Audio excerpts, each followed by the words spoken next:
მჭიდრო კოორდინაცია და ერთიანი პლატფორმის შექმნა ამ შედეგი დასრულდა ოპოზიციასა და ყოფილ პრეზიდენტ შორის კონსულტაციის მორიგი რაუნდი. Როგორ ესახებათ პოლიტიკურ ძალებს ახალი საპარლამენტო არჩევნების მიღწევა. Სამოქმედო გეგმის წარმოდგენა 31 მარტისთვის არის დაანონსებული. მანამდე კი პროტესტის და ხელისუფლებაზე ზეწოლის ფორმებზე ოპოზიციონერ ლიდერებს შორის აზრთა სხვადასხვაობა იკვეთება. ოპოზიციის ნაწილი ახალი არჩევნების მიღწევის და დაკავებული დემონსტრანტების გათავისუფლების გზაში და პროტესტის საერთაშორისო წნეხის და სასანქციო პოლიტიკის გაგრძელებაში ხედავს. Უფრო რადიკალური ნაბიჯების გადადგმას მოიცავს ზურაგირჩი ჯაფარიძის მიერ შეთავაზებული ხედვა, რასაც ოპოზიციურ ფლანგზე სკეპტიკურად შეხვდნენ. ოპოზიცია, რომელსაც ხელისუფლება გარე ძალების კარნახით მოქმედებაში ადანაშაულებს, თვითმმართველობის მოახლოებულ არჩევნებში მონაწილეობას გამორიცხავს.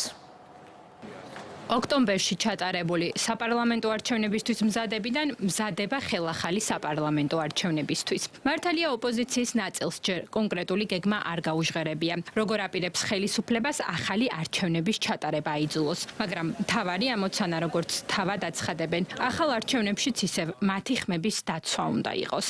კოორდინაციაში მონაწილე აქტორებიც უცვლელი არიან. ოპოზიციური პარტიების ნაწილი პროტესტის ფორმებსა და ახალი არჩევნების მიღწევის გზებზე კონსულტაციებს ყოფილ პრეზიდენტთან სალომე ზურაბიშვილთან გადის.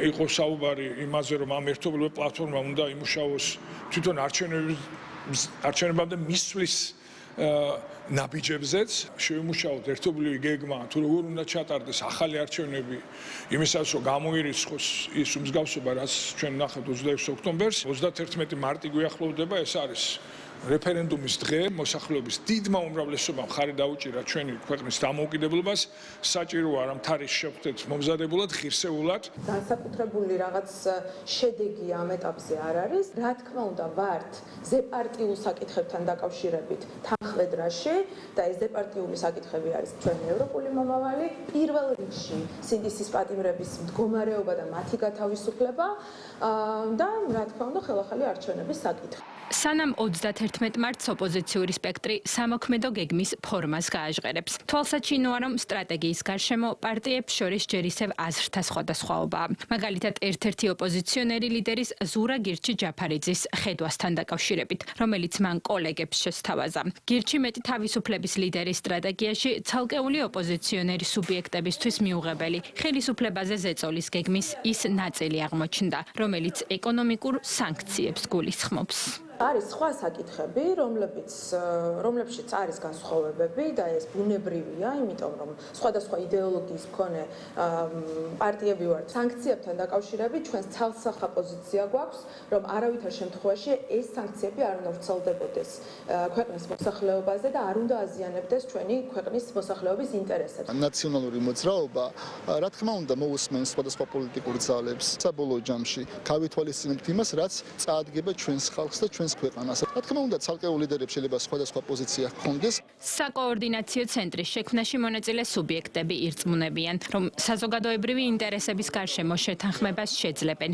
ერთი პრინციპის გათვალისწინებით. არც საზოგადოების და არც ქვეყნის ინტერესში თვითმმართველობის არჩევნებში ოპოზიციის მონაწილეობა არ შედის. თვითმმართველობის არჩევნებში მონაწილეობას აპირებს პარტია გირჩი, რომელიც კოლეგების პოზიციას რადიკალურ მიზნებს უკავშირებს. მმართველ გუნდში დარწმუნებულები არიან, რომ ოპონენტების ნაწილის გადაწყვეტილება არა მოქალაქეების კარნახით, არამედ მარცხის მოლოდინით არის ნაკარნახევი. როდესაც ახალ არჩევნებს ვითხოვთ და პოლიტპარტიების გათავისუფლებას, იქ ადგილობრივი თვითმმართველობის არჩევნები გადადის მეორე რიგში, თუ ახალი არჩევნები არ დაინიშნა ახალი ცენტრალური საარჩევნო კომისიით. ცხადია, არჩევნებში ვიღებთ მონაწილეობას პოლიტიკურ პარტიას, თუ არჩევნებში არ იღებს მონაწილეობას, ან რევოლუცია უნდა მოუწყოს, ან უნდა დაიშალოს. ამიტომ არც რევოლუციას ვაპირებთ ყოველთვის შეახვალ და არც დაშლას. მათი შიშებიც მესმის, იმიტომ რომ ისინი გამწირული არიან მარცხისთვის, მათ არც ერთ რაიონში, არც ერთ ქალაქში, როგორც მერების დონეზე, ასევე საკრებულოების დონეზე არანაირი შანსი არ აქვს გამარჯვების და რა თქმა უნდა, წაგებულ ბრძოლაში მათ არანაირი სურვილი არ აქვს. ქართულ ოცნებაში მიმდინარე პროცესებს გარედან მართულს უწოდებენ. ამ კონტექსტში განიხილავს მმართველი გუნდი სალომე ზურაბიშვილისა და ოპოზიციის ნაწილს შორის გამართულ შეხვედრებსაც, რომ ცალკეული ოპოზიციური პარტიების ინტერესები არა ერთმანეთთან, არამედ უცხო ქვეყნის წარმომადგენლებთან იკვეთება, რომლის მიზანიც ქვეყნის განვითარების შეფერხება და დესტაბილიზაცია. ნებისმიერ შემთხვევაში მმართველი გუნდი ოპოზიციის წარუმატებლობაში დარწმუნებულია. დაუნიშნეს დღეს ლიდერად თქო სალომე ზურაბიშვილი, იმიტომ კი არა, რომ კაი ცხოვრებიდან გამომდინარე კი არა, მეტი არ ყავთ არავინ. მეტი არ ყავთ რომ წამოწიონ და უთხრან რომ აი ეს იქნება ახლა თქვენი ლიდერი და იქნება უკეთესად წარუძღოს თქვათ იმ მარეულობის ორგანიზებას რაც საქართველოსია დაგეგმილი. ის არ არის იმ რანგის პოლიტიკოსი, რომელიც შეძლებს ქართული ლიდერის კონსოლიდაციას. ფანჩატური 2, 3, 4 თუ 37 საბოლოო ჯამში ერთი დასასრულისკენ, ლოგიკური დასასრულისკენ მიდის ხოლმე, რომ ყოველთვის ეს ნაზაგენტურის წარმომადგენლები დასხდებიან, მერე იმსჯელებენ, ერთმანეთთან იკამათებენ და ვითომ რაღაც აქტიობის ფონის შექმნან, მანამ სანამ დავალებას მიიღებენ. როგორც კი დავალებას მიიღებენ ხოლმე, ეს ადამიანები ერთ რიგად ჩაეწყობიან და ამ დავალების ასრულებას ცდილობენ. რა სტრატეგიით ჩაერთვებიან ხელისუფლების ოპონენტები პოლიტიკურ პროცესებში მარტის მიწურულს უნდა გაირკვეს.